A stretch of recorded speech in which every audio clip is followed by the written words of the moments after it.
Hey everyone, Mike Lynch again, and today's video is going to be about cardiovascular training. You're probably confused on what to do, what's right, what's wrong. Today we're going to set the record straight for you. So in the 90s, cardiovascular was all the rage. Everybody was doing jazzercise, running for 3 hours, and everybody was eating low fat, and weight training was kind of thrown in the back seat. That didn't work out that well. Okay, then early 2000 came and everybody found out the importance of weight training, and they took cardiovascular and they threw it away. It was like, don't do cardio now because your muscles are gonna atrophy and you're gonna burn up muscle tissue, so just don't do it. Just eat healthily and lift a lot of weights. That didn't work out either. So here we are, 2018, the trends don't stop. Now it's go, go, go as hard as you can, but you only have to do it for 10 minutes. That doesn't work either. Okay, so what's the right type of cardio to do? There's two kinds. We're gonna talk about high intensity cardiovascular first. That's all you're hearing now. People are saying, go, go, go, just get it done. It stimulates growth hormone. It burns more body fat overall. A lot of that science is true, but here's what they're leaving out. First off, 10 minutes is far-fetched. You gotta do a warm-up, and then you should do a cool down. So if you're working intensely for 10, 12 minutes, it should be sandwiched with 5 minutes of a warm-up and 5 minutes of cool down. So that's gonna give you about 20, 25 minutes. Here's the problem with high intensity. I talked about last week in last week's video about starting with muscle building or weight training. When you do that, unless you're a bodybuilder or a powerlifter, you should be going at a pretty brisk pace, and it will get better and better with each passing week as you become more fit. That is already very high intensity. By design, it's high intensity, and you're breaking your body down. You're ripping the muscle tissue, small little micro tears. That's already intense in itself. And now if all you do is high intensity cardiovascular on top of that, you're gonna burn out quick, you're gonna open yourself to a host of injuries, and you're gonna lower the hormone levels in your body.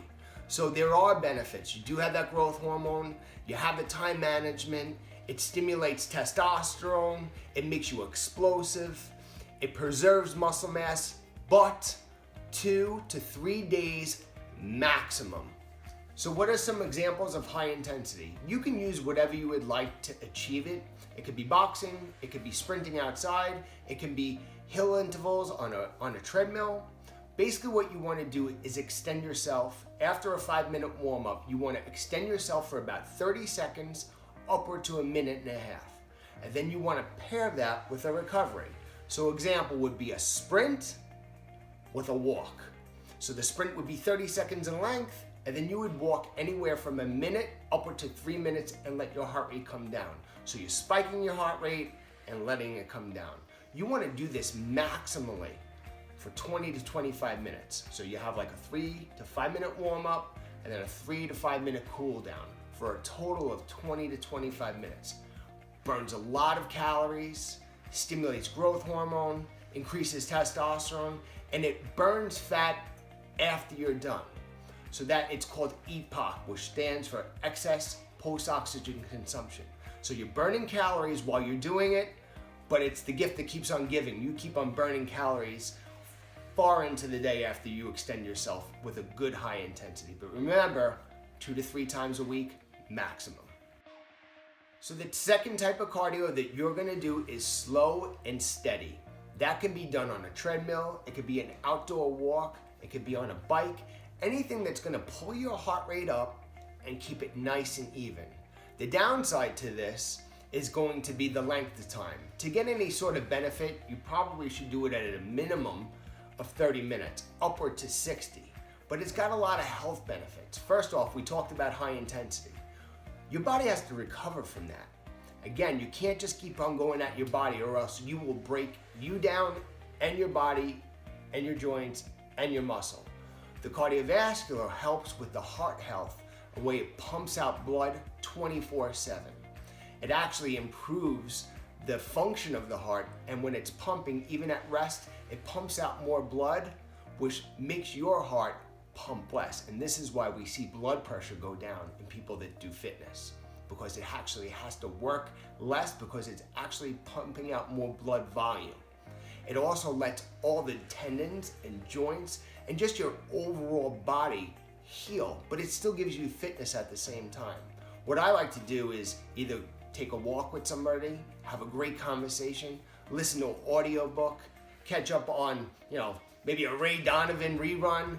This is time for you to maybe think about business ideas, have a conversation with yourself, what you want to accomplish, but it's not taxing to the body. And once whether you're an avid exercise enthusiast or somebody who's just getting started, you'll fall in love with this type of cardio. It's boring in the beginning, but once you know that it's part of your fitness plan and that it's benefiting you, because when you get fit, you think more is better, and it's not.